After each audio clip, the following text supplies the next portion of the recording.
আসসালামু আলাইকুম প্রিয় শিক্ষার্থী বন্ধুরা, আশা করি তোমরা সবাই অনেক ভালো আছো। তোমরা যারা মাধ্যমিক উচ্চ মাধ্যমিক শিক্ষা বোর্ডের অধীনে যে সকল শিক্ষা প্রতিষ্ঠানে 2024 সালে ষষ্ঠ শ্রেণীতে অধ্যয়িত আছো, সে সকল শিক্ষার্থীদের কিন্তু ঢাকা শিক্ষা বোর্ড তারা রেজিস্ট্রেশন সম্পূর্ণ করার জন্য নোটিশ বিজ্ঞপ্তি দিয়েছে। তো এই ভিডিওতে আমি দেখিয়ে দেবো যে কয় তারিখে তোমার মধ্যে তোমাদের রেজিস্ট্রেশন সম্পূর্ণ করতে হবে এবং বয়স সীমা কত লাগবে এবং হলো রেজিস্ট্রেশন ফি কত লাগবে এবং কী কী ডকুমেন্ট তোমাকে সাবমিট করতে হবে, টু জেড এই ভিডিওতে আমি দেখিয়ে দেবো। তো তোমরা ভিডিওটা স্কিপ করে যাবে না, সম্পূর্ণ মনোযোগ সহকারে দেখবে, তাহলে ভিডিওটা পূর্ণাঙ্গ তোমরা ধারণা বুঝতে পারবে যে তোমাদের রেজিস্ট্রেশনের জন্য এই করণীয় এবং এই কাগজগুলো ডকুমেন্ট সাবমিট করতে হবে যদি তোমরা ভিডিওটা স্কিপ করে যাও। চলো দেখা যাক প্রথম তোমরা নোটিশটা কীভাবে ডাউনলোড করবে।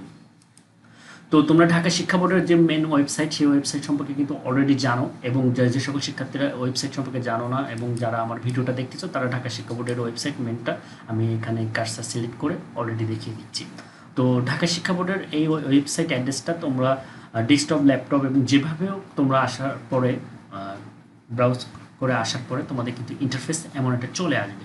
তো ইন্টারফেস চলে আসার পরে তোমাদের যে এখানে ওয়াল নিউজ আছে এখানে এবং লেটেস্ট নিউজ, এখানে যদি তোমরা নোটিশগুলো না পেয়ে থাকো, তো সেক্ষেত্রে তোমাদের যে এখানে নিচে মিডিলে যে হলো যে মেনু বারগুলো আছে, এখানে জিএসসি, এসএসসি এবং এইচএসসি প্রশাসনিক আদেশ এবং স্কুল সংক্রান্ত আদেশ এবং হলো কলেজ সংক্রান্ত আদেশ। তো অলরেডি হলো স্কুল সংক্রান্ত আদেশ বলতে তোমাদের 6 থেকে 10 পর্যন্ত সব স্কুলের মধ্যে থাকে এবং 11 থেকে 12 পর্যন্ত কলেজের ভিতর থাকে। তো তোমাদের ক্লাস 6-এ তোমরা অধ্যয়িত আছো এবং 6-এর নোটিশের জন্য তোমরা স্কুল সংক্রান্ত আদেশের মধ্যে মেনুতে ক্লিক করার পরে ইন্টারফেস এমন চলে আসবে। তো এখানে আসার পরে তোমাদের যে কাজটা করতে হবে সেটা বিজ্ঞপ্তিতে ক্লিক করলে তোমাদের ইন্টারফেসটা এমন চলে আসবে। আমি অলরেডি নোটিশটা ইন্টারফেসটা এমন চলে আসবে, ওপেন করে রাখছি যাতে তোমাদের সুবিধা থাকে। দেখো এখানে আছে 2024 সালে ষষ্ঠ শ্রেণী অধ্যয়ন শিক্ষার্থীদের অনলাইনে রেশন সম্পূর্ণ প্রসঙ্গ। তো রেশনটা অলরেডি বের করেছে, আমি নোটিশটা ক্লিক করার পরে নোটিশটা অলরেডি ওপেন করে রাখছি। এখানে কি বলছে, মাধ্যমিক উচ্চ মাধ্যমিক শিক্ষা বোর্ড ঢাকা, এবং যে ওয়েবসাইটের কথা বলছিলাম সেই ওয়েবসাইটে এটা এবং জরুরি বিজ্ঞপ্তি কয় তারিখে পাবলিশ করছে, 29 অগস্ট 2024।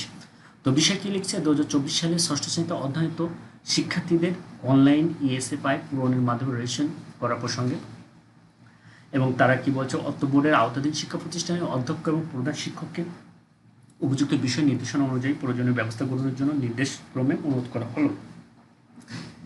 এবং তারা বয়সের কথা বলছে, যেটা আমি ভিডিও প্রথমে তো বলছিলাম যে ভিডিও স্কিপ করে যাবে না, বয়সের যে নির্দেশনা এবং কত বয়স পর্যন্ত তোমরা রেজিস্ট্রেশন করতে পারবে 6-এ এবং কত বয়সে রেজিস্ট্রেশন করতে পারবে না, এইটা কিন্তু অলরেডি বলে দিয়েছে।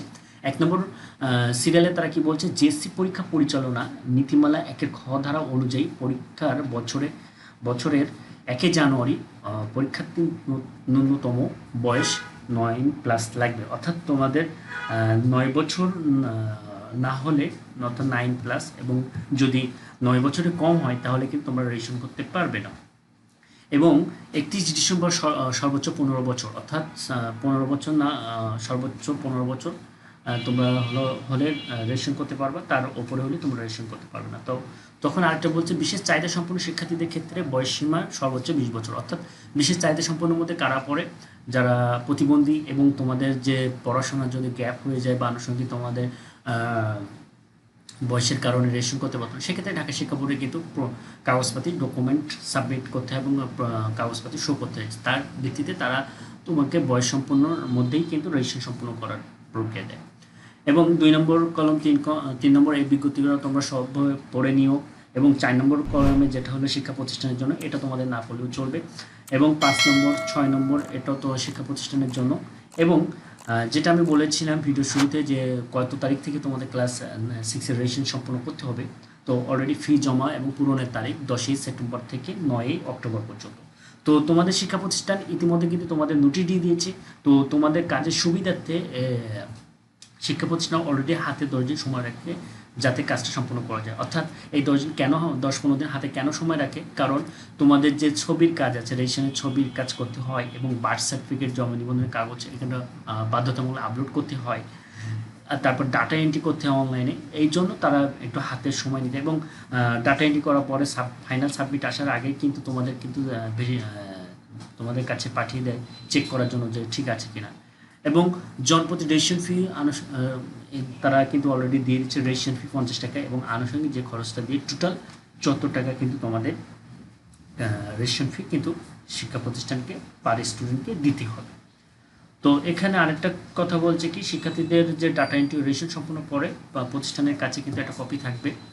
আর আরেকটা বিষয়, তোমাদের নামের ক্ষেত্রে তোমরা যে নাম লেখো, নামের পূর্বে অর্থাৎ নামের ক্ষেত্রে অনেকে শ্রীমণি, শ্রীমতী, মিস্টার এসব কথাগুলো কিন্তু ব্যবহার করা যাবে এবং নামের শেষে কিন্তু এই শব্দগুলো ব্যবহার করা সম্পূর্ণ নিষেধ এবং ব্যবহার করা যাবে না, অলরেডি বলে দিয়েছি।